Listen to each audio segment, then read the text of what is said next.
The stars outside the observation window burned cold and distant. Fleet Commander stood with his 4 arms clasped behind his back. His scales, dark blue like deep ocean water, reflected the light of 1,000 suns. He was tall, even for a. His eyes, all 6 of them arranged in 2 rows across his face, watched the empty space with the patience of a predator. Behind him, the command deck of the Dominion flagship hummed with activity. Officers moved between stations. Screens flickered with data streams. The air carried the sharp smell of recycled oxygen and metal. This was the heart of the war machine. From this room had commanded the conquest of 47 species. Each one had fallen. Each one had bent the knee. The Dominion stretched across 3 galactic arms and was its blade. A soft chime announced the arrival of a message. Did not turn. He already knew what it would contain. The Galactic Council had been sending him communications for weeks now, ever since his fleet had begun its patrol along the outer rim. The Council was old. The Council was cautious. The Council had forgotten what it meant to be strong. "Commander," said Lieutenant, her voice carrying the slight tremor of someone who brought unwelcome news. "A priority transmission from the Galactic Council. Classification: absolute." Allowed himself a small smile. Absolute classification, the highest level. The Council must truly be worried. "Display it," he commanded. The main shifted. The seal of the Galactic Council appeared first, a circle of 12 stars representing the founding species. Then the image changed to show the face of Council Speaker, an ancient being whose species had stopped counting their years long ago. His skin was like cracked stone, and his eyes glowed with a tired light. "Fleet Commander," the recording began. "This message concerns the species designated Sol 3 humans. As you are aware, first contact was established 14 standard cycles ago. Since that time, Council observers have been gathering intelligence on this new species. What we have learned has caused us great concern." Watched with growing amusement, the Council concerned, what a rare thing. "Attached to this transmission you will find the complete intelligence dossier on humanity. You will review these files. You will understand why we are sending them, and you will follow our directive without question." The speaker paused and something flickered in those ancient eyes, something that might have been fear. "Do not engage the humans. Do not provoke them. Do not test them. Observe only. This is not a suggestion, Commander. This is a warning." The transmission ended, stood in silence for a moment. Then he laughed.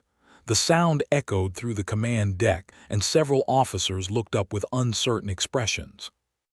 "Bring me the intelligence files," ordered. "Let us see what has frightened the Council so badly." The files were extensive. Retired to his private quarters to review them, taking only his most trusted officer with him. Intelligence officer was old for a soldier. His scales had faded to a pale gray, and a thick scar ran across the left side of his face, cutting through 2 of his eyes and leaving them blind. He had served under for 30 years. He had never shown fear in all that time. They sat together in quarters, the data files projected before them in glowing displays. The first files were simple, basic biological information. Humans were bipedal, warm-blooded with internal skeletons. They had 2 eyes, 2 arms, 2 legs. They were laughably short, less than a century for most. Their bodies were soft, without scales or armor. They were weaker than most species in the galaxy, slower than many, smaller than some. "Unimpressive," said, scrolling through the data. "They appear to be prey animals that learn to walk upright." Said nothing. He was watching the files with his 2 remaining eyes, and there was something thoughtful in his expression. The next section contained historical data. The Council's observers had managed to access human information networks and gather records of their past. Expected to find the usual story, a species that had struggled to survive on there before developing technology and reaching for the stars. What he found was different. The humans had spent most of their history at war, not with other species, with themselves. Their planet had been divided into territories, each controlled by different groups of humans. These groups had fought each other constantly. The records showed weapons that grew more terrible with each generation. Explosives, chemical agents, nuclear devices that could destroy entire cities in a flash of light. They fight their own kind, observed. How barbaric, how inefficient. But as he continued reading, his amusement faded. The humans did not fight like the fought for expansion, for resources, for power. When a battle was lost, they retreated. When the cost grew too high, they negotiated. War was a tool, nothing more. Humans fought differently. They fought for ideas, for beliefs, for symbols. They fought even when victory was impossible. They fought even when they were dying. The records showed battles where human soldiers had continued attacking after losing half their number. Wars where entire populations had chosen death over surrender. Conflicts that had lasted generations because neither side would yield. One file caught attention. It was a medical report from a human conflict, translated into the common galactic language. The subject was a soldier who had been shot through the chest. The wound should have killed him instantly. Instead, he had continued fighting for another 30 minutes before collapsing. When medics reached him, they found that he had killed 4 enemy soldiers after receiving the wound. His final words, recorded by a fellow soldier, were simple. "Did we hold the line?" Stared at the report for a long time. A malfunction in the translation, he decided. The data must be corrupted. "It is not corrupted," I said quietly. "I have reviewed the source files. The translation is accurate." The next section was video footage. Played the first file. It showed a human soldier crawling through mud. His legs were shattered, could see the bones sticking through the flesh. Blood trailed behind him like a dark ribbon. Any would have stopped. Any sane creature would have accepted death, but the human kept crawling. In his hands was a weapon, and as watched, the human raised it and fired at targets beyond the camera's view. He fired again, and again. Only when the weapon was empty did he stop crawling. And even then, he did not stop fighting. He pulled a blade from his belt and held it ready, waiting for enemies to come close enough to reach. The video ended. Squatters were very quiet. "Play the next file," he ordered, his voice careful and controlled. The second video showed a medical procedure. A human was lying on a table while surgeons worked on his abdomen. The wound was severe, could see damaged organs through the opening. What caught his attention was not the wound. It was the human's eyes. They were open. He was awake. He was watching the surgeon's work on his own body. "Why is he conscious?" demanded. "Where is the anesthetic?" A note appeared on the screen, a translation of the human medical file. The human had refused sedation. He wanted to remain awake, to watch the procedure, to ensure the surgeons did their work correctly. This was, according to the file, not unusual. Many humans chose to stay conscious during surgical operations. I made a soft sound. It might have been disbelief. It might have been fear. The third video was the worst. It showed a human female, young by their species standards. She was in a burning building. The structure was collapsing around her. In her arms, she carried 2 small humans, children, realized, offspring. The fire had already reached her. Her clothing was burning. Her skin was blistering. But she did not drop the children. She did not stop moving. She ran through walls of flame, her body cooking alive, and she did not stop until she reached a window. She threw the children to safety below. Only then, only after they were safe, did she allow herself to fall. The recording came from the children themselves, taken decades later. Both had survived. They had grown. They had never forgotten what their mother had done. Turned off the display, the room felt smaller than before, darker. "They are insane," he said. "Their species is defective. They feel no pain. They have no survival instinct." "That is not what the data suggests," I replied. He pulled up another file, a biological analysis. "Humans feel pain. Their nervous systems are highly developed. They experience fear, trauma, suffering, all of it." He paused.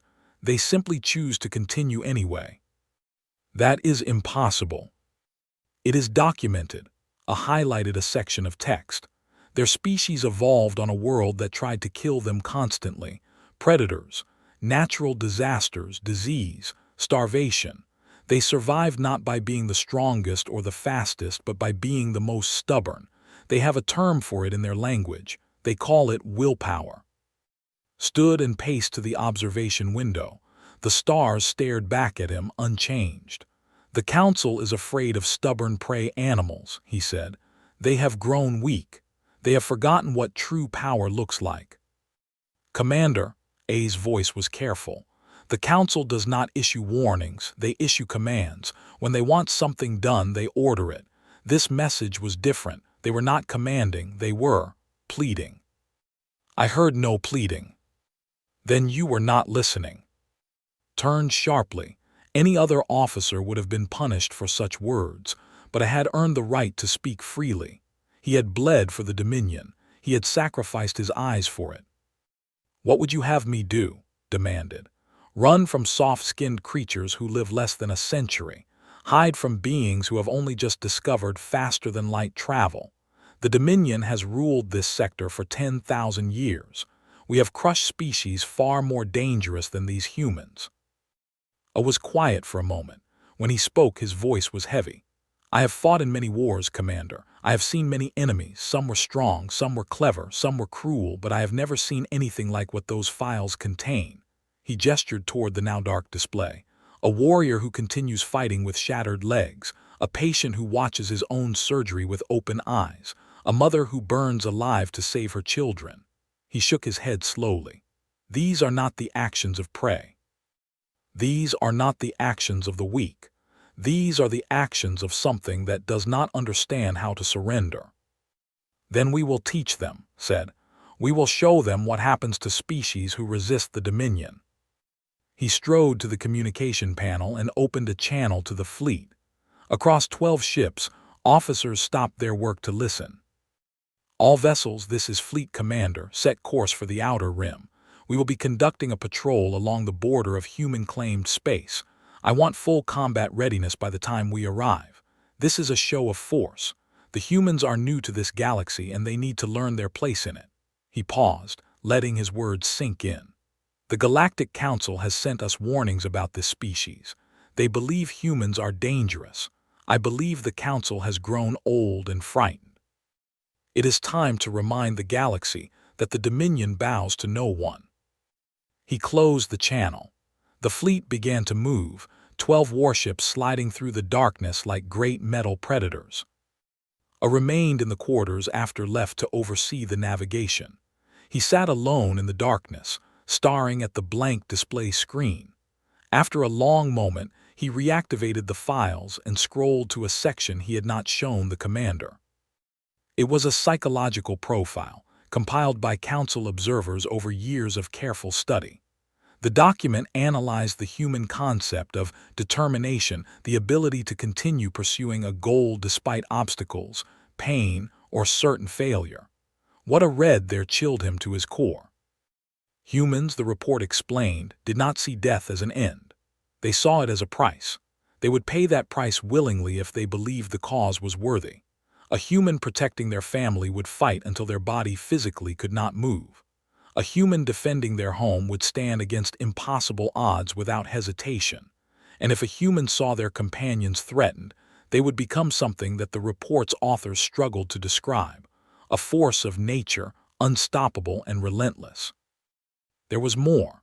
The report described something called, spite a human emotion that had no equivalent in most galactic languages. It was the desire to continue fighting not because victory was possible, but because surrender was unacceptable. Humans would endure incredible suffering simply to deny satisfaction to their enemies. They would burn their own cities rather than let them be captured. They would destroy their own ships rather than be taken alive. And there was one final observation, marked with the highest priority flag in the Council system. Humans formed bonds with each other that transcended logic or self-interest. They called it loyalty. When a human gave their loyalty to another, they would protect that person even at the cost of their own life. They had traveled across their world, and now across their solar system, to retrieve the bodies of fallen companions. They carried the memories of the dead like sacred treasures. They swore oaths of vengeance that they honored across generations. The report's conclusion was simple: do not give a human a reason to hate you. Do not kill their friends. Do not threaten their families. Do not harm their world. Because if you do, they will not stop. They will not negotiate. They will not accept payment or apology. They will come for you, even if it takes years, even if it costs them everything, even if they have to crawl through the void of space itself. They will keep coming, even while bleeding, even while dying. They will keep coming until one side is destroyed. Closed the file. He sat in the darkness for a long time, feeling the vibration of the ship's engines as they carried the fleet toward human space. He had served the Dominion all his life. He had conquered worlds and broken armies. He had always believed that strength and numbers could overcome any obstacle. Now, for the first time in his long career, he felt something that might have been doubt, something that might have been fear. "We were warned," he said to the empty room. His voice was barely a whisper. "We were warned, and we are not listening." The stars outside continued their ancient dance, cold and indifferent. Somewhere ahead, beyond the rim of known space, a young species was living their lives without any idea that an armada was coming for them. They were mining asteroids, building colonies, raising their children, planning for a future among the stars. They did not know that the Dominion had decided to test them. They did not know that they had been studied, analyzed, and marked as a potential threat. But they would learn, and when they did, when the first shots were fired and the first blood was spilled, the galaxy would discover whether the Council's warnings had been wisdom or cowardice. Suspected he already knew the answer. He suspected everyone would know soon enough. The fleet continued its journey through the endless dark, carrying the seeds of a war that would change everything. Station floated in the darkness between stars like a city made of metal and light. It was not a large station by galactic standards. The had conquered installations 10 times its size without breaking stride. But to the humans who lived there, it was home. 40,000 souls had built their lives in these corridors. Miners pulled valuable metals from the asteroid fields nearby. Engineers kept the systems running. Teachers educated the next generation. Families ate dinner together and watched the stars through observation windows. Commander saw none of this. To him, station was simply a target, a demonstration, a lesson that needed to be taught. His fleet dropped out of faster-than-light travel at the edge of the system. 12 warships arranged themselves in perfect formation, their weapons systems powered and ready. The station's defenses were minimal, a handful of patrol vessels, some automated turrets, nothing that could challenge a battle group. "Open a channel," commanded. The communication officer obeyed. A moment later, a human face appeared on the. It belonged to the station's administrator, a gray-haired man whose eyes showed confusion but not fear. He did not understand what he was seeing. He had never seen a warship before. "Unknown vessels, this is station. Please identify yourselves and state your intentions." Let the silence stretch. He wanted the human to feel the weight of the moment. "I am Fleet Commander of the Dominion," he finally said. "Your station and all vessels in this system are now under Dominion control. You will power down your defenses and prepare to receive our landing forces. Any resistance will be met with overwhelming force." The administrator blinked. "I'm sorry, I don't understand. We've had no contact with your species before. There must be some mistake." "There is no mistake. The Dominion claims this station. You have 1 hour to comply." The channel closed before the human could respond. Turned to his officers with satisfaction. "Prepare the landing craft. I want our flags flying over that station before the day is done." Stood in the shadows at the edge of the command deck. He watched the station on the lights in its windows, the small vessels moving between its docking bays. 40,000 lives, and the commander was treating them like pieces on a game board. "Commander," he said quietly, "perhaps we should wait for their response. Give them time to consider their options." Their options are surrender or death, replied. I see no need for extended negotiation. The landing craft launched. 50 vessels carrying 5,000 soldiers crossed the void between the fleet and the station, expected to receive a surrender transmission before they arrived. He expected the humans to see the overwhelming force arrayed against them and make the logical choice. The hour passed, no transmission came. The landing craft docked at multiple points around the station's outer ring. Soldiers poured into the corridors, weapons ready. They encountered no immediate resistance. The hallways were empty. The lights were dim. There was only silence. Captain led the first assault team. He was a veteran of 12 campaigns, decorated for bravery, known for his efficiency. He had never failed to complete a mission. Something is wrong, his lieutenant whispered. Where are the humans? They are hiding, replied, but his voice carried a note of uncertainty. Civilians. They have no training for combat. They are cowering in their quarters, waiting for us to collect them. They advanced through the station's main corridor. Their boots made heavy sounds on the metal floor. Emergency lights cast everything in red shadows. Every door they passed was sealed. Then the lights went out completely. Activated his helmet's night vision. The world turned green and gray. Stay together, he ordered. Maintain formation. They reached an intersection and stopped. Something was different here. Raised his hand, signaling his team to hold position. On the wall ahead, someone had written words in the language. The letters were crude but readable. They spelled out a single message. Leave. Stared at the words. The language was complex. It had taken most species years to learn even basic communication. The humans had been in contact with the Dominion for less than a day. How did they? His lieutenant began. A sound came from the darkness.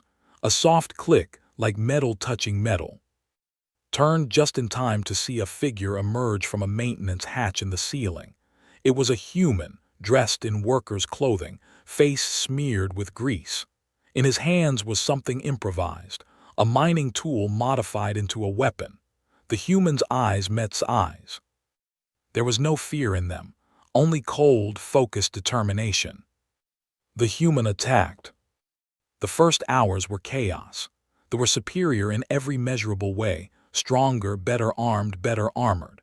But the humans did not fight like any enemy they had faced before. They emerged from vents and maintenance tunnels.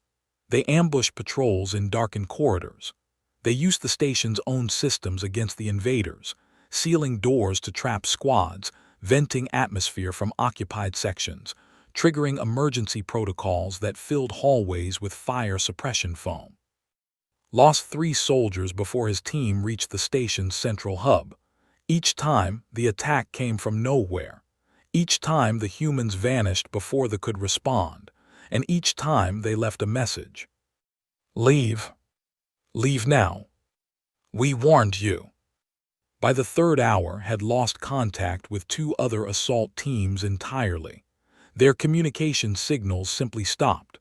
When he sent scouts to find them, the scouts did not return. Watched the reports from his flagship with growing irritation. This was supposed to be simple, a show of force, a quick submission. Instead, his soldiers were fighting shadows.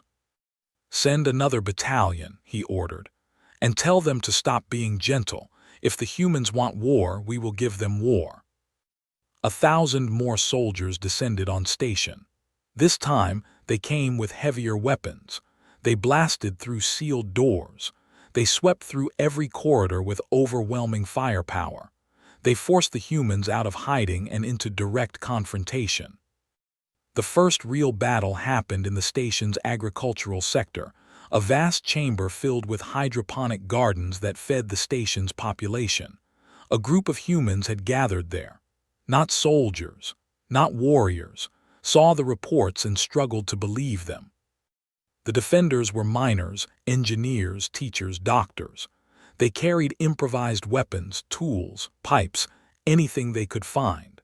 Some had managed to acquire actual firearms from the station's small security force, but most of them had never held a weapon in their lives. The commander on the ground sent a final surrender demand. He expected the humans to see reason. They were outnumbered, untrained. The logical choice was obvious. The humans' response was to open fire. The battle lasted 27 minutes. They killed dozens of humans in the first wave. They advanced through the gardens, stepping over bodies, pushing toward the human defensive line. They were professionals. They were efficient. They expected the remaining humans to break and run at any moment. The humans did not run. As the first line fell, the second line stepped forward. They did not hesitate. They did not flinch. They simply moved into position and continued firing. Some of them were already wounded from the first exchange. Blood stained their clothing. They kept fighting anyway. A soldier named would later describe what he saw that day. His testimony would be classified at the highest level, shown only to senior commanders and intelligence officers. There was a human female, he said. His voice was flat, drained of all emotion. Middle-aged, I think, a teacher based on her clothing. She had taken a hit to her abdomen during the first charge. Her wounds were severe. I could see inside her. She should have been dead. She should have been screaming in agony. He paused, collecting himself. She was still standing. She was still fighting. She had picked up a weapon from a fallen comrade and she was firing at us, reloading, firing again. I watched her for what felt like hours. I kept waiting for her to fall. She never did. Not until one of our snipers finally put her down. Another pause, longer this time. Before she died, she grabbed one of mine, just grabbed him with her bare hands. He was in full armor. She shouldn't have been able to move at all, but she grabbed him and she held on. She wouldn't let go. He tried to shake her off. He tried to pry her fingers loose. Nothing worked. She held him there while she bled out, and she kept looking at him, looking right into his eyes. She didn't say anything. She didn't need to. The message was clear. The interviewer asked what message that was. His answer was simple: you should not have come here. The battle for the agricultural sector ended with a victory, but it did not feel like victory. The soldiers who emerged from those gardens were quiet. They did not celebrate. They did not boast of their kills. They moved to the next objective with mechanical precision, but something had changed in their eyes. I reviewed the casualty reports with growing unease. The losses were acceptable by normal standards: fewer than 200 soldiers killed, another 300 wounded. But the pattern of those losses disturbed him. Humans who should have died instantly kept fighting for minutes. Humans who were surrounded refused to surrender. Humans who ran out of ammunition attacked with bare hands. One human, an elderly man with white hair, had charged a squad armed with nothing but a metal chair. He had killed one soldier and wounded 2 others before being cut down. This is not normal, I told. This is not how prey animals behave. This is not how any species behaves. Was unmoved. They are simply too stupid to know when they are beaten. This will end soon. Once their leadership is captured, the rest will fall in line. But the leadership could not be found. The station's administrator had disappeared. The security chief had vanished. Every human who might have had the authority to surrender had either gone into hiding or been killed fighting. On the 4th day, they finally secured the station's control center. It had been rigged with explosives. If the assault team had been 30 seconds slower, they would have been buried in rubble. As it was, 3 soldiers died disarming the bombs. Inside the control center, they found a single human, a young woman, barely more than a child by human standards. She was sitting at a console, her fingers moving across the controls. When they burst in, she did not run. She did not scream. She looked at them with eyes that held no fear, only exhaustion and something that might have been satisfaction. "You're too late," she said. Who had survived the entire assault despite losing most of his team, stepped forward. Too late for what? The girl smiled. It was not a pleasant expression. The message went out 2 days ago. Earth knows what happened here. They know what you did. She leaned back in her chair, closing her eyes. "They're coming, and they won't stop until they find you." She died there in that chair before the medics could reach her. Her wounds were extensive. She had been fighting for days with injuries that should have killed her. She had stayed alive through sheer will, maintaining the communication systems, ensuring that word of the invasion reached her. Received the news in his quarters. He read the report, then read it again. A child had outsmarted his entire fleet. A dying child had sent a distress call that would bring the full attention of humanity down upon them. "No matter," he said, but his voice was less certain than before. "Let them come. We have 12 warships and 5,000 soldiers. What can they possibly send against us?" A did not answer. He was reading another report, account of human casualties, more than 8,000 dead, nearly a quarter of the station's population. And for what? To slow the invasion by a few days, to send a message. No, realized, not just to send a message, to make a statement. The humans had known they could not win. From the first moment's fleet appeared, they had understood that resistance was futile. Surrender was the logical choice, the safe choice, the choice that any sensible species would make. But humans, was beginning to understand, were not sensible. They had looked at the impossible odds, at the overwhelming force arrayed against them, and they had decided to fight anyway. Not because they thought they could win, but because surrender was unacceptable, because some things were worth dying for, because they refused to be conquered without making the conquerors pay a price. 8,000 dead. 8,000 people who had chosen to die rather than submit. 8,000 messages written in blood, all saying the same thing. "We are not afraid of you." And now, somewhere across the void, more humans were coming. Humans who had heard what happened. Humans who were not coming to negotiate or to assess or to consider their options. They were coming for blood. I stood by the observation window looking out at station. The fires had been extinguished. The bodies had been collected. Flags flew over the docking bays. It should have felt like victory.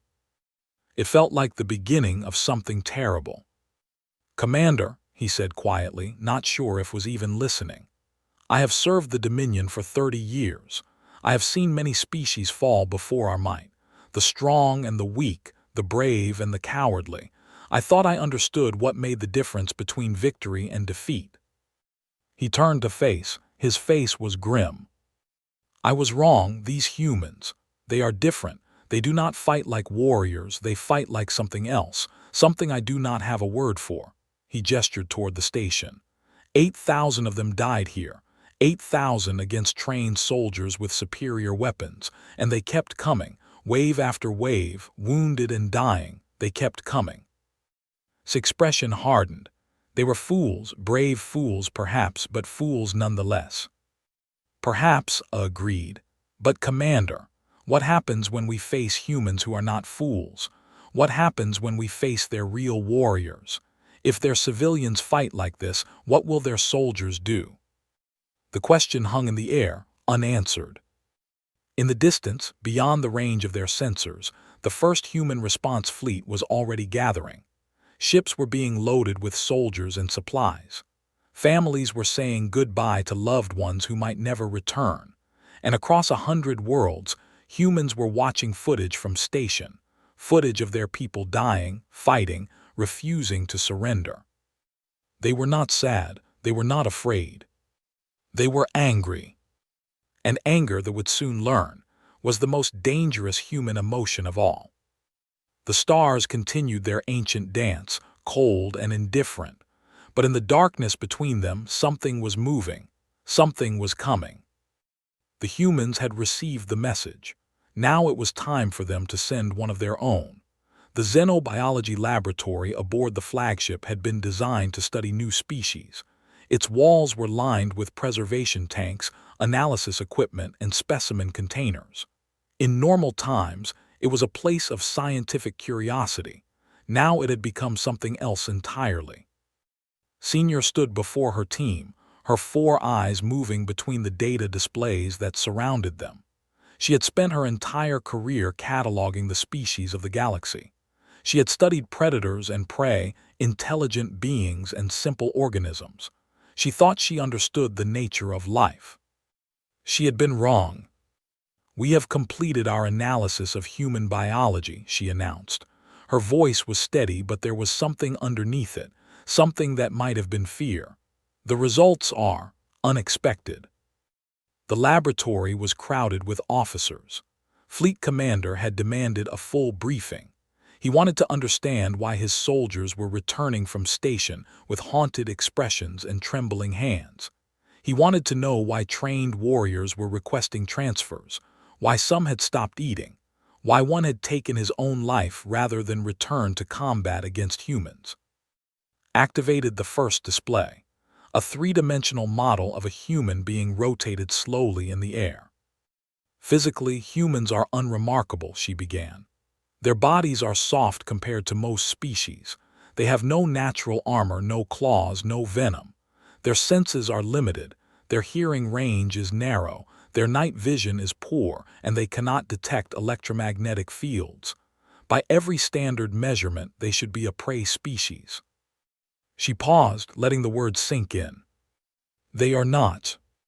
A new image appeared, a diagram of the human brain. It was far more complex than had expected, with densely packed neural structures and intricate connection patterns. Humans evolved on a world called Earth. It is a brutal planet. Extreme temperatures, natural disasters, predators in every environment. Most species would have died out long ago. The humans survived not through physical strength, but through adaptation and determination. She highlighted a specific region of the brain. This structure, which they call the prefrontal cortex, allows humans to plan ahead, to strategize, to override their basic instincts. When a human is afraid, when every fiber of their being screams at them to run, this structure allows them to choose not to. "Many species can overcome fear," said impatiently. "Our own soldiers do it every day." "With respect, Commander, it is not the same," pulled up another display. "Our soldiers overcome fear through training and discipline. We teach them to suppress their survival instincts. Humans do something different. They do not suppress their fear. They acknowledge it, accept it, and then proceed anyway. They have a concept they call courage, the ability to act despite fear, not in the absence of it." She let that sink in before continuing. "But fear is only the beginning. Let me tell you about their evolution." The display changed to show an ancient Earth. Humans, or their ancestors, moved across a savanna landscape. They were small, weak-looking creatures compared to the predators that surrounded them. Humans are what call persistence predators. Most predators rely on speed or strength. They chase their prey in short bursts, and if the hunt fails, they give up and try again later. Humans evolved differently. They could not outrun their prey. They could not overpower it, so they developed a different strategy. The animation showed a group of early humans beginning to follow a large animal. Hours passed, days passed. The humans never stopped moving. They walked at a steady pace, never sprinting, never resting for long. The animal they were chasing grew exhausted. It collapsed. The humans reached it, still walking, and finished the hunt. "They simply did not stop," said. "Their prey would run and they would follow. It would run again and they would follow again. Eventually, the prey would collapse from exhaustion while the humans were still moving. This is the fundamental nature of the human species. They do not need to be faster or stronger. They simply refuse to quit." A murmur passed through the assembled officers. Standing at the edge of the group, felt a chill run down his spine. Activated another display. This one showed human medical data, charts and graphs and biological measurements. "Now we come to the most disturbing part of our analysis. What happens when a human is injured?" She highlighted a chemical compound. Humans have a substance in their bodies called adrenaline. When a human is threatened, their body releases massive amounts of this chemical. The effects are remarkable. Their strength increases. Their reaction time improves. And most importantly, their ability to feel pain is dramatically reduced. Images appeared on the screen. Humans from various time periods, wounded in various ways, continuing to function. A human who has been shot can continue fighting for minutes, sometimes hours. Their body literally refuses to acknowledge the damage until the immediate threat is over. We have documented cases of humans with broken bones continuing to run, humans with severe burns continuing to work, humans with wounds that should have killed them instantly surviving long enough to complete critical tasks. Stirred a chemical response. That explains some of what we observed, but surely it has limits. It does, agreed.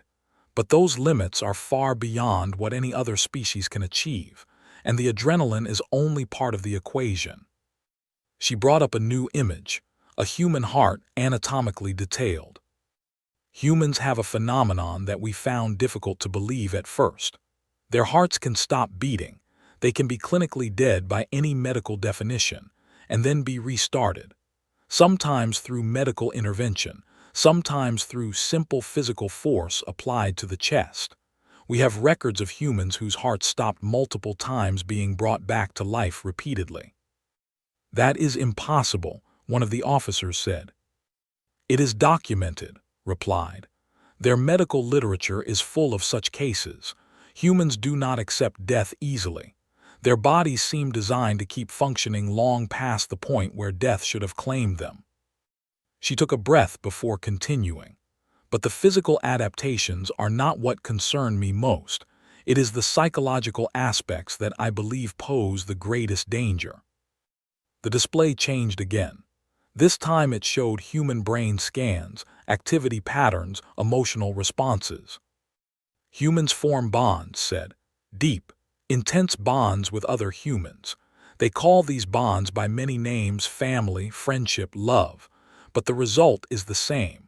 When a human forms a bond with another being, they become willing to sacrifice themselves for that being's safety. She gestured to a series of case studies. We analyzed human history for examples of this behavior. What we found was overwhelming. Humans have thrown themselves on explosives to save companions. They have starved themselves so their children could eat. They have walked into certain death to buy time for others to escape. This is not rare behavior for them. It is common, expected, normal. Pulled up one final display. It showed a statistical analysis, numbers and percentages scrolling across the screen. We attempted to calculate the probability of a human surrendering in various combat scenarios. The results were troubling. Even in situations with zero chance of victory, where death was absolutely certain, a significant percentage of humans chose to fight anyway. When their loved ones were threatened, that percentage increased to nearly 100%. She turned to face the assembled officers directly. Commanders, generals, soldiers of the Dominion, I want to be very clear about what I am telling you. Humans are not dangerous because they are strong. They are not dangerous because they are smart or fast or technologically advanced. They are dangerous because they do not stop. They do not give up. They do not accept defeat. When you wound them, they keep fighting. When you kill their friends, they swear revenge. When you threaten their homes, they become something that I do not have a scientific term for. She paused. We have a word in the old language. It means one who has already died but does not yet know it. A creature that has accepted death and now fights without fear or restraint because it has nothing left to lose. She gestured toward the displays. Humans can enter this state at will, not through injury or desperation, but through choice. They can decide to die and then fight as though they are already dead. The silence in the laboratory was absolute. Finally spoke, "You are trying to frighten us. You are trying to make us afraid of prey animals." Met his gaze without flinching.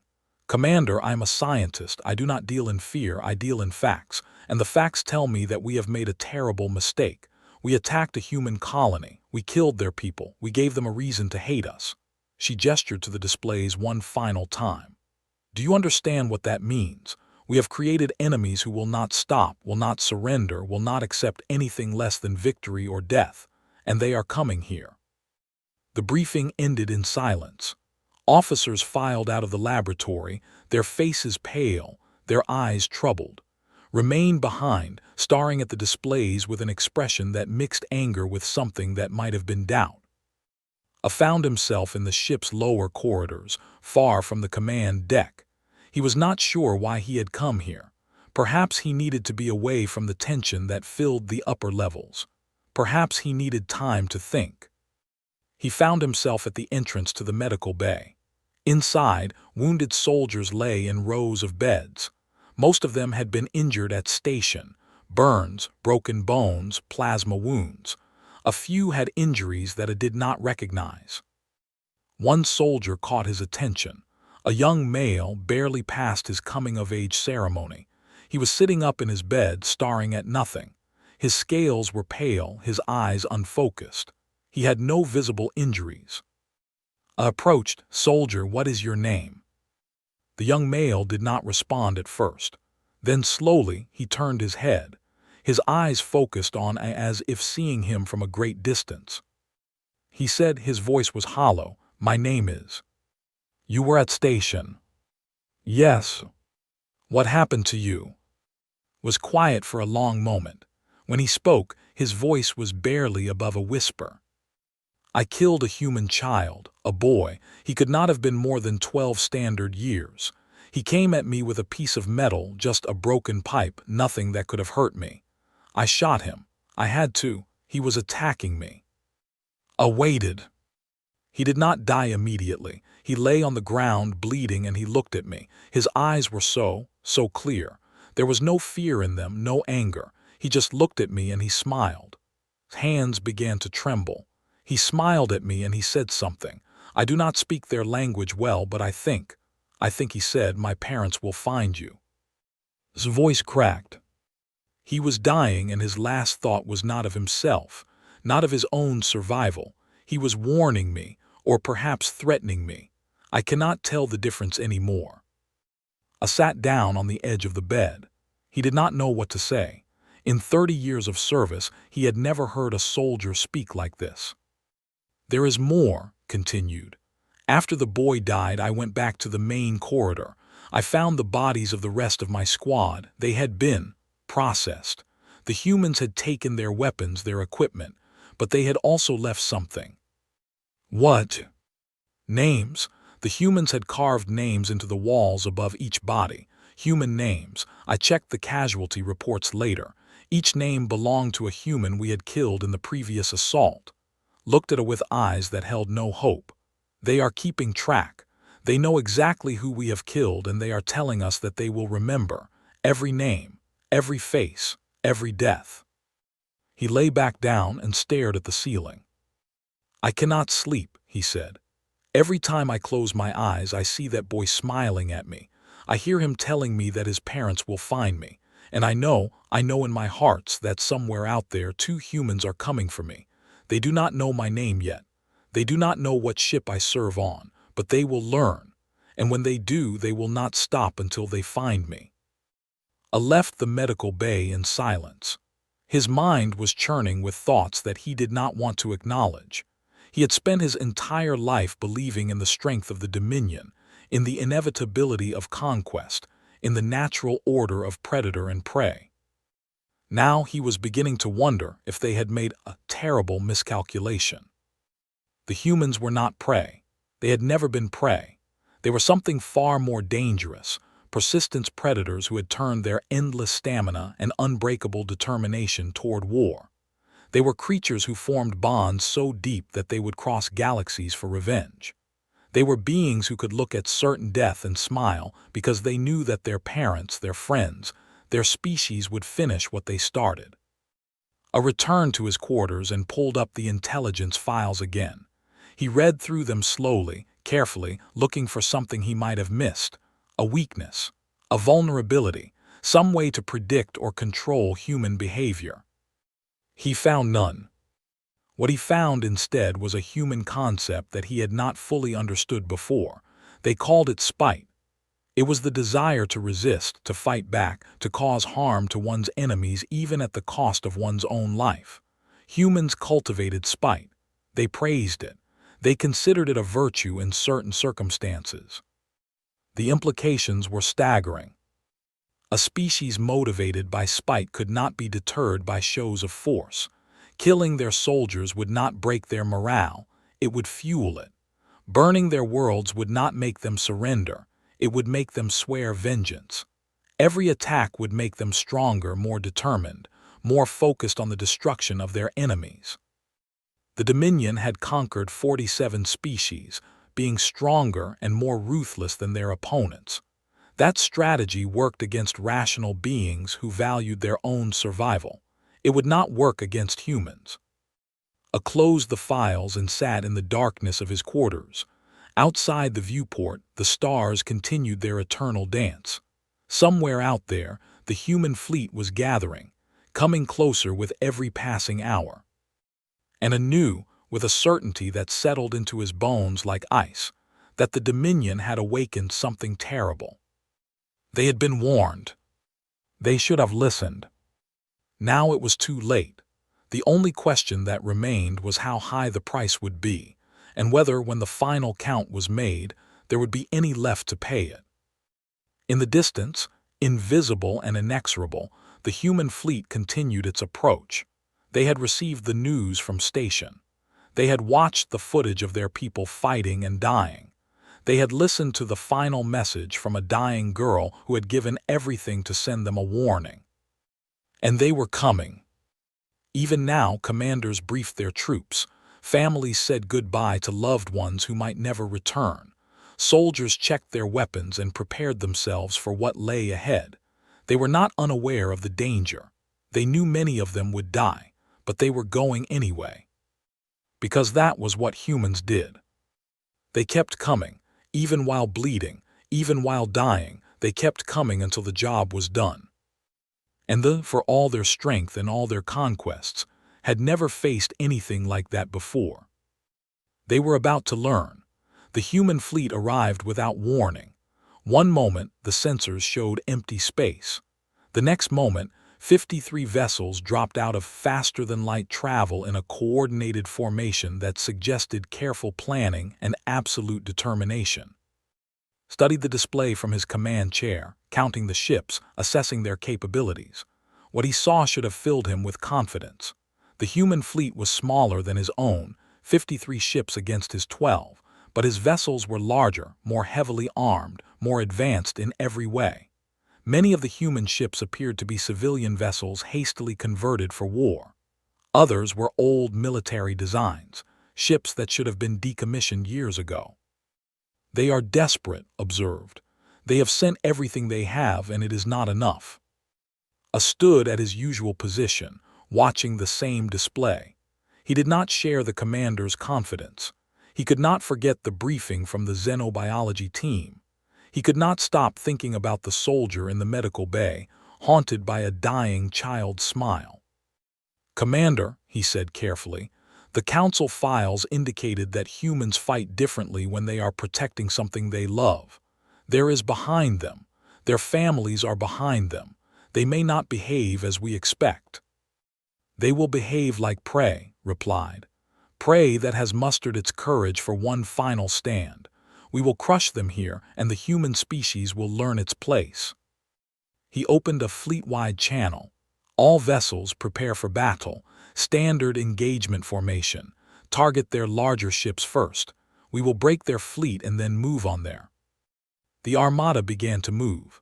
12 warships, each one a fortress of metal and fire, arranged themselves in the combat formation that had shattered dozens of fleets before. Energy weapons charged. Missile bays opened. Fighter craft launched from docking bays, swarming around the larger vessels like angry insects. The human fleet did not advance. They held their position, waiting, watching. Their formation was tight and disciplined, smaller ships clustered around the larger ones. "They are afraid to engage," one of his officers said. "They see our strength and hesitate." "Then we will bring the battle to them," leaned forward in his chair. "All vessels advance, full combat speed." The fleet surged forward. They crossed half the distance to the human formation before the first shots were fired. long-range missiles from the human vessels streaking across the void toward their targets. The point defense systems activated, filling space with interceptor fire. Most of the missiles were destroyed. A few got through, striking shields and armor, causing minor damage. Minimal impact, the weapons officer reported. Their missiles are inferior to our defenses. Continue advance, close to energy weapon range. The fleets drew closer.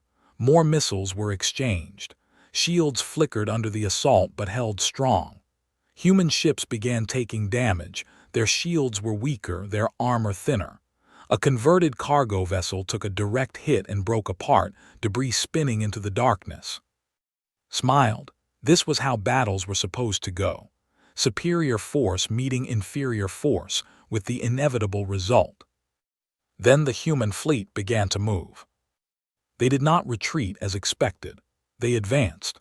The entire formation surged forward, closing the distance at maximum acceleration. Ships that were already damaged, trailing fire and venting atmosphere, came with the rest. They did not fall back to repair. They did not attempt to escape. They simply accelerated toward the armada as if death was not a consideration. "They are charging us," the tactical officer said, surprise evident in his voice. "Commander, they are."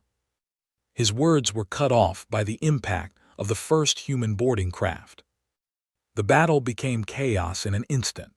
Human vessels had launched hundreds of boarding pods during their charge, small craft, each carrying a squad of soldiers, rocketing toward the ships at speeds that should have been suicidal. Point defense systems engaged, destroying many of them, but there were too many to stop. Dozens of pods struck the hull of the flagship alone, breaching armor, disgorging soldiers into the corridors. Alarms screamed throughout the ship. Reports flooded in from every section. Human soldiers were everywhere, fighting with a ferocity that explanation. They moved in small teams, striking hard and fast, then disappearing before reinforcements could arrive. They used explosive devices without regard for their own safety. They advanced into defensive positions that should have been impregnable. And they did not stop. Made his way to the command deck through corridors that had become battlefields. Twice he encountered human boarding teams. Both times he was forced to fight through them. What he saw in those brief encounters would haunt him forever. The humans fought like nothing he had ever seen. They absorbed wounds that should have killed them and kept coming. They used their bodies as weapons, tackling soldiers even when they were unarmed. One human, a woman with half her face burned away by plasma fire, grabbed a rifle and turned it on its owner before being cut down by supporting fire. Another, a man missing his left arm below the elbow, continued to fight with a combat knife in his remaining hand until he bled out. They did not surrender. They did not hesitate. They seemed to welcome death as long as they could take enemies with them. I reached the command deck to find it in disarray. Several stations were damaged. Officers lay wounded or dead at their posts, stood at the center of the chaos, shouting orders, trying to maintain control of a battle that was spiraling beyond comprehension. "The Relentless has been destroyed," a communication officer reported, his voice cracking. "The Unconquerable is requesting emergency support. They have humans on multiple decks. The Triumph is—" He stopped, staring at his screen. "The Triumph is no longer responding." His composure cracked for the first time. "3 ships. We have lost 3 ships." "Commander, the human vessels. They are not retreating even when critically damaged. They are continuing to engage. Several of them are on collision courses with our remaining ships." This showed what the officer meant. A human destroyer, its hull torn open by multiple hits, its bridge visibly destroyed, was still moving under power. It was heading directly for the cruiser Dominance. There was no way the destroyer could survive much longer. Its power core was failing. Its weapons were offline, but it kept coming. "Destroy it," screamed. Every weapon on the Dominance opened fire on the incoming wreck. Plasma bolts and missiles tore into the human ship, ripping away what remained of its hull, exposing decks and compartments to the vacuum of space. But the destroyer did not stop. It did not slow. With its last reserves of power, it adjusted its course and slammed directly into the Dominance's midsection. Both ships died together in a flash of light that briefly the distant stars. I watched in horror. They knew they were going to die, he said quietly. The crew of that ship. They knew they were dead the moment their bridge was destroyed, but they stayed at their posts. They piloted a corpse of a ship into our fleet. Why would they do that? No one answered. There was no answer that made sense by standards. The battle on the ground was even worse. Station had become for the second time. Human had punched through the air defense network, landing thousands of soldiers on the station's outer hull. These were not civilians with improvised weapons. These were trained Marines, equipped with military-grade armor and weapons, fighting with the cold efficiency of professionals. But they were still human, and that meant they still fought like humans. Captain led the defense of the station's central hub. He had survived the first battle for Station. He had thought he understood what humans were capable of. He had been wrong. The human Marines advanced through the corridors in waves. The first wave would engage the defensive positions, taking casualties, pinning down the defenders. The second wave would flank, finding side passages, maintenance tunnels, any route that would let them get behind the lines. The third wave would finish the job. It was brutal, efficient, and utterly relentless. Watched a human sergeant lead a charge against his position. The sergeant had been shot twice already, once in the shoulder, once in the leg. He was limping badly. Blood soaked his uniform. He should have been in a medical bay, not on the front lines. Instead, he was charging directly into fire, his weapon blazing, his voice raised in a wordless roar that echoed through the corridors. The sergeant killed 3 soldiers before he finally fell. And as he died, he threw himself forward, using his body to shield a wounded comrade long enough for other humans to drag him to safety. That was when understood. The humans were not fighting to win this battle. They were fighting to win the war. Every sacrifice, every death was part of a larger strategy. They would spend their lives like currency, buying time, buying ground, buying the eventual defeat of the Dominion. And they had more lives to spend than had soldiers. He ordered a retreat. His troops fell back through the station, trying to establish new defensive lines. But everywhere they went, the humans followed. They seemed to know the station better than they probably did, realized. Many of them had family who had lived here, died here. In one corridor, he found a human medic operating on herself. She had taken shrapnel to the abdomen and was sitting against a wall, her hands inside her own body, removing pieces of metal. Her face was pale and slick with sweat, but her expression was calm, focused. She glanced up as squad approached, then went back to her work as if enemy soldiers were merely an inconvenience. One of soldiers raised his weapon. The medic looked at him and said something in her language. Did not understand the words, but he understood the tone. It was a challenge, a dare. She was telling them to shoot her if they wanted to, but she was not going to stop what she was doing. Ordered his squad to keep moving. He did not want to know what would happen if they killed her. He did not want to see what other humans would do in response. Back in space, the battle was reaching its climax.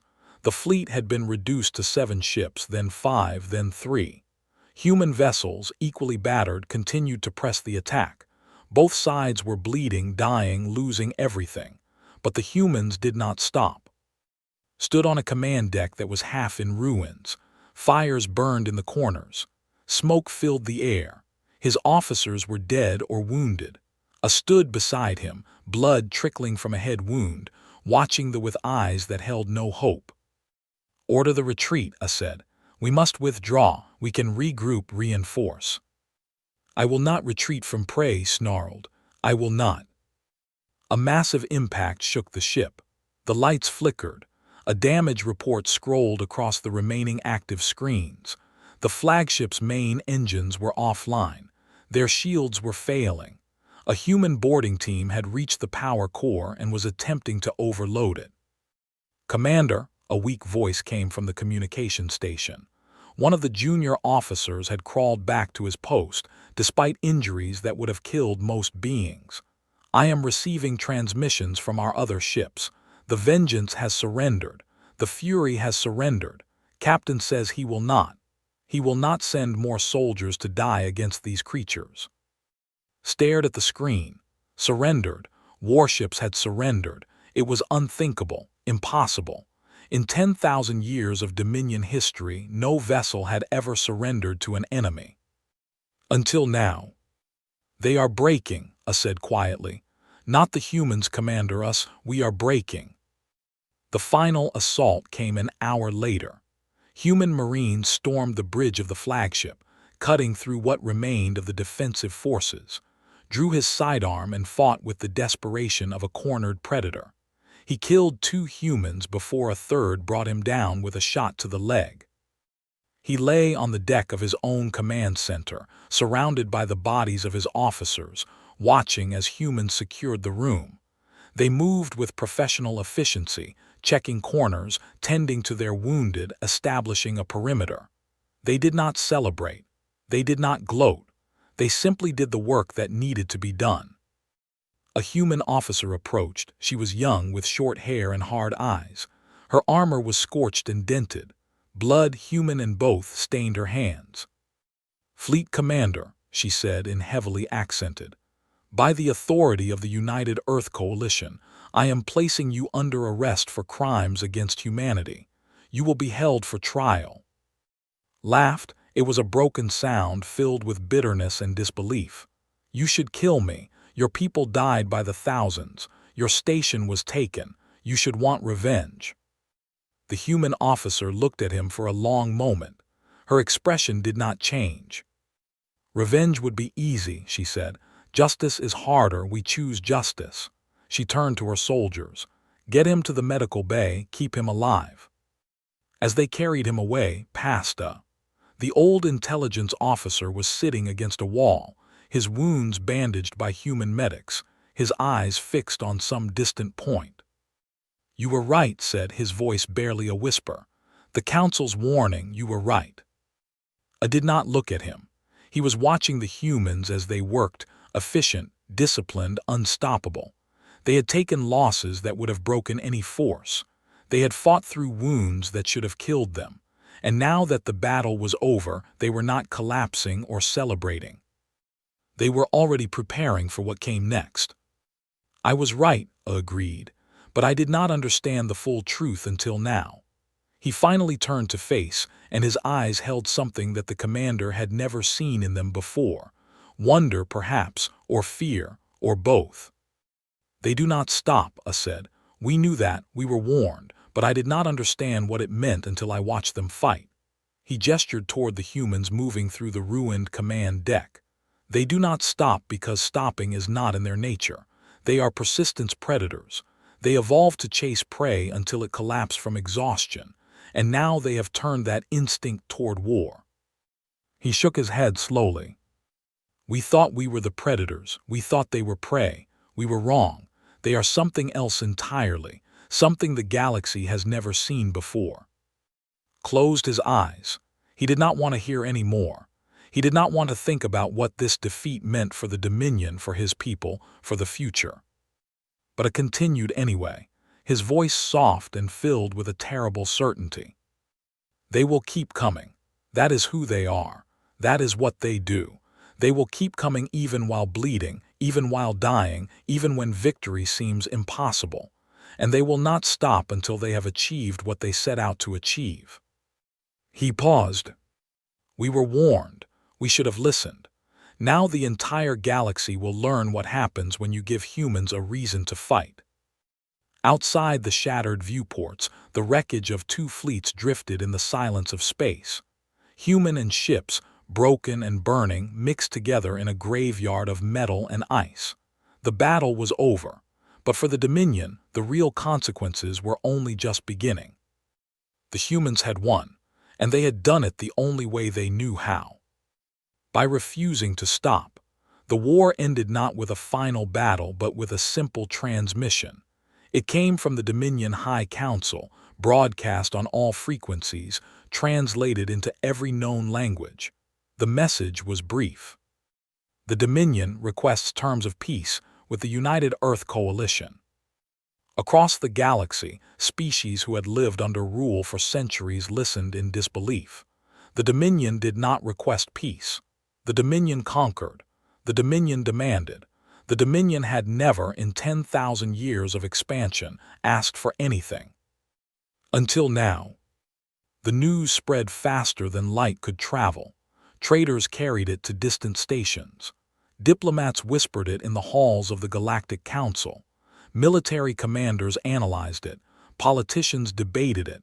Historians began writing about it before it was even finished happening. The humans had done the impossible. They had broken the Dominion. Received the news in her office on Earth. She was 57 years old, with gray hair and dark skin and eyes that had seen more pain than most beings could imagine. She had been a soldier once, decades ago, before she had chosen the path of diplomacy.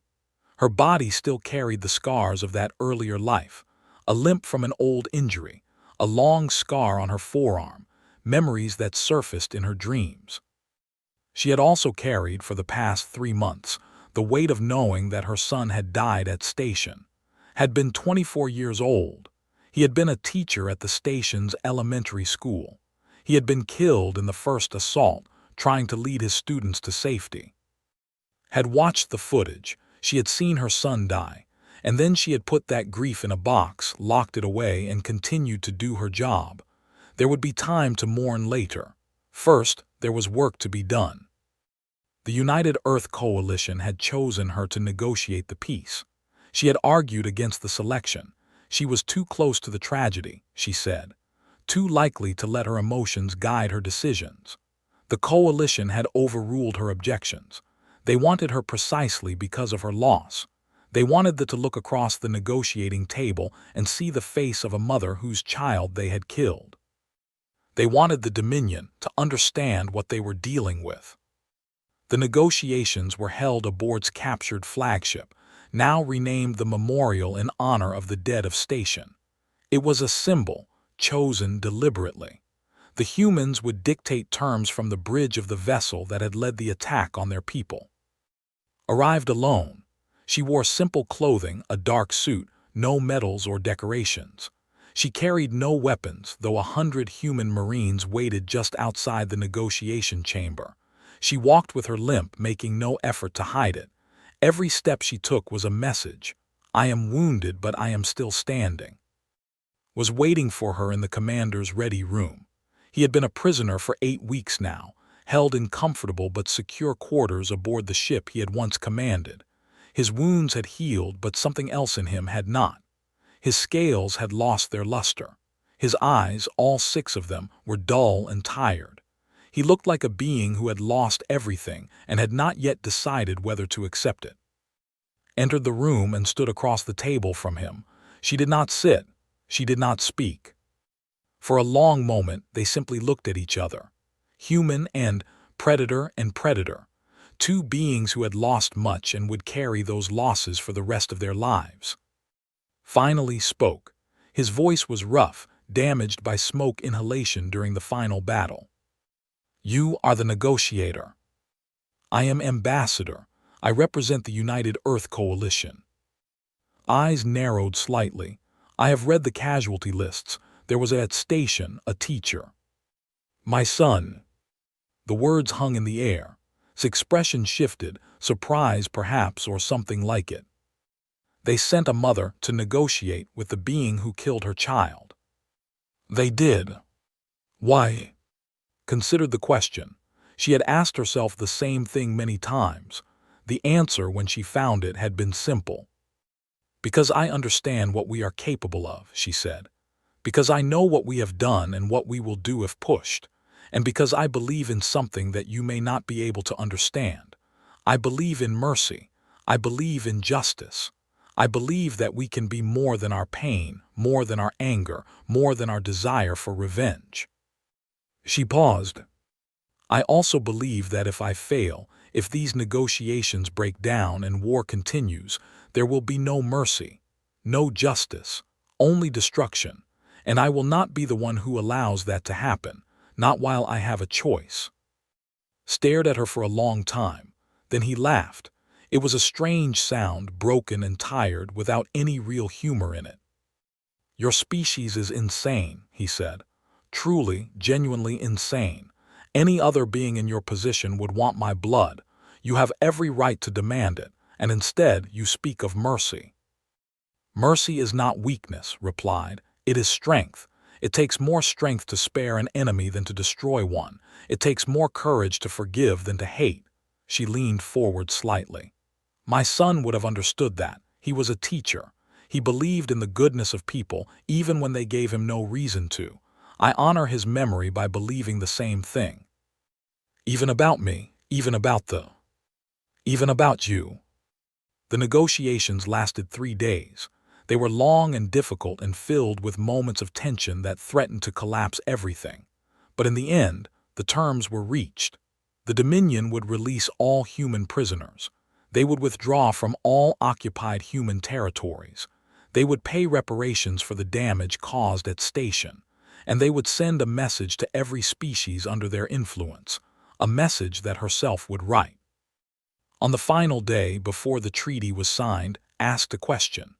They were alone in the ready room again, the document spread before them, the weight of history pressing down on both of them. "Why?" he asked. "Not why mercy.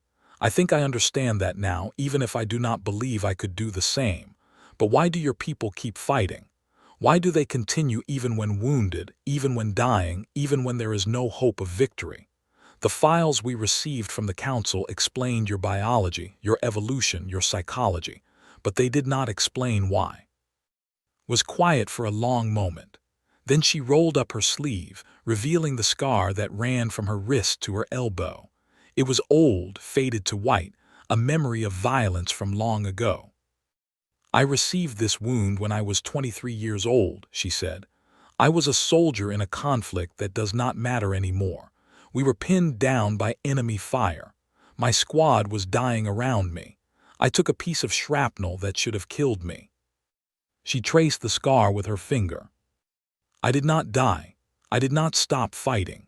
I crawled to cover, I applied a tourniquet with my own belt, and I provided covering fire while the rest of my squad evacuated. When it was over, the medics told me I should have been dead.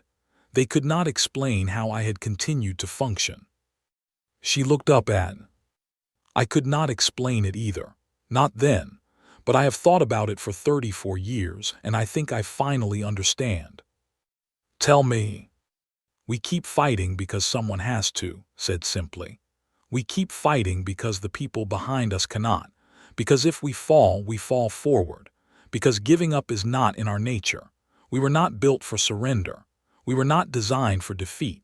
We evolved on a world that tried to kill us every day of our existence, and we survived by refusing to accept that death was inevitable." She stood and walked to the viewport. Outside, the stars burned cold and distant. The wreckage of the battle had been cleared away, but she could still see it in her mind. The broken ships, the drifting bodies, the cost of war. "We crawled out of the mud," she continued, her voice soft but firm. "We survived ice ages and plagues and disasters that should have ended us. We fought predators and environments and each other. And through all of it we kept getting back up. That is who we are. That is what we do. We get knocked down and we get back up. Again and again and again." She turned to face. "You asked why we keep fighting even when bleeding, even when dying. The answer is simple: because we are human. Because our ancestors passed down to us the one gift that mattered more than strength or speed or intelligence. They passed down stubbornness. They passed down spite. They passed down the absolute, unbreakable refusal to stay down." Absorbed her words in silence. His expression was unreadable. "And what happens now?" he asked finally. "The war is over, the treaty is signed. What happens to your species and mine?" "That depends on choices that have not yet been made. The Dominion can learn from this. You can become something different than what you were. Or you can rebuild your fleets, nurse your grudges, and try again in 100 years. The expression hardened. If you choose the second path, know this: we will remember, we will prepare, and when you come for us again, you will find us waiting. She picked up the treaty documents and placed them before. Humanity offers peace to all who seek it. We do not want war. We do not seek conquest. We want to build, to explore, to grow alongside the other species of this galaxy. But if war finds us, if anyone harms our people, burns our worlds, or threatens our children, we will respond with everything we have. She leaned closer and saw something ancient and terrible in her eyes. Something that had been passed down through generations of humans who had fought and bled, and died to ensure that future generations would survive. "We will come for you," she said. "Wounded, bleeding, dying, we will keep coming. And we will not stop until the last one of us falls, and perhaps not even then, because we are human, and humans do not know how to quit." The treaty was signed, the war ended, but was not finished. At her request, the Galactic Council convened a special session. Representatives from hundreds of species gathered to hear the human ambassador speak. Many of them had watched the war with fear. They had seen what humans could do. They did not know what to expect from this message. Stood at the podium looking out at the assembled beings. She saw fear in their eyes, yes, but she also saw curiosity, hope, the possibility of something new. "I speak to you today not as a conqueror," she began, "but as a representative of a species that wants nothing more than to live in peace. We did not seek this war. We did not want it. But when it came to us, we faced it with everything we had." She paused. "You have seen what we can do. You have watched our soldiers fight against impossible odds. You have seen our people die rather than surrender. Some of you are afraid of us now, and I understand that fear. We can be terrifying when we need to be." Her voice softened. "But we do not want to be feared. We want to be friends, partners, members of a galactic community that works together instead of against each other. We want to trade and learn and grow alongside all of you. We want to share our music and our stories and our dreams." She looked directly at the delegation, the few representatives who had been allowed to attend. "We offer our hand in friendship to anyone who will take it, even to those who were once our enemies. We believe in second chances. We believe in redemption.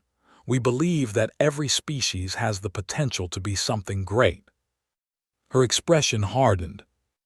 "But we also want to be clear about something. If anyone threatens our people again, if anyone burns our worlds, kills our children, or tries to conquer us, we will respond.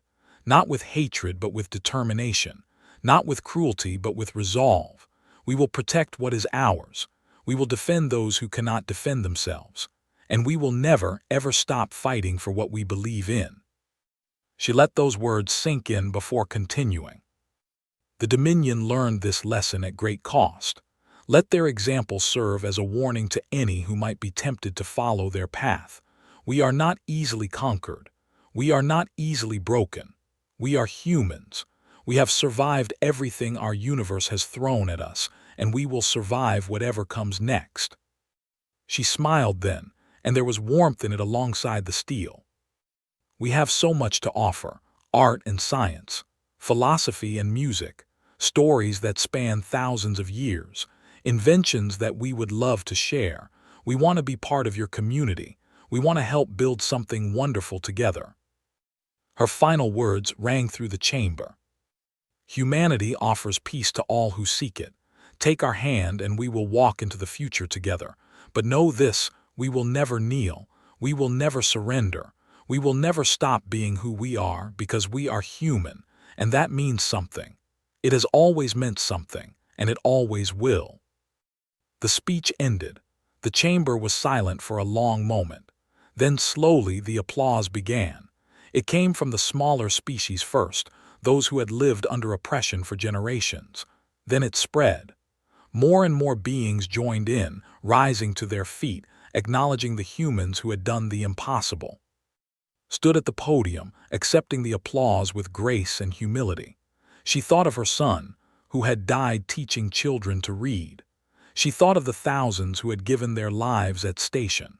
She thought of all the humans throughout history who had fallen but had never stopped fighting. This moment was for them, for all of them. The Galactic Council updated the human species dossier the next day. The old warnings were revised. New information was added. The classification that had once read "Observe Only" was changed. The new classification was simple. It contained only 2 words, but those words would echo through galactic history for generations to come. Do not engage. But underneath the official warning, someone had added an unofficial note. It spread through the diplomatic channels, passed from delegate to delegate, becoming something like legend. The note read, "If you must deal with humans, remember this: they are not our enemies unless we make them so. They do not seek war unless war is brought to them. But if you give them a reason to fight, if you harm what they love, they will come for you. They will keep coming, even while bleeding, even while dying. They will keep coming until the job is done, because that is who they are. That is what they do. That is what it means to be human." In her quarters aboard the Memorial, finally allowed herself to grieve. She sat in the darkness, holding a photograph of her son, and she wept. She wept for all the dead. She wept for the future that they would never see. But even through her tears, she felt something that might have been hope. They had done it. They had survived. They had won. And maybe, just maybe, the war they had ended would prevent others from starting. She looked at her son's face one last time. "We did it, sweetheart," she whispered. "We showed them what we are, and now maybe there will be peace, real peace, the kind you always believed in." She closed her eyes and let the tears fall. Outside the viewport, the stars continued their eternal dance. Somewhere out there, a galaxy was learning to see humanity in a new light, not as prey, not as monsters, but as something else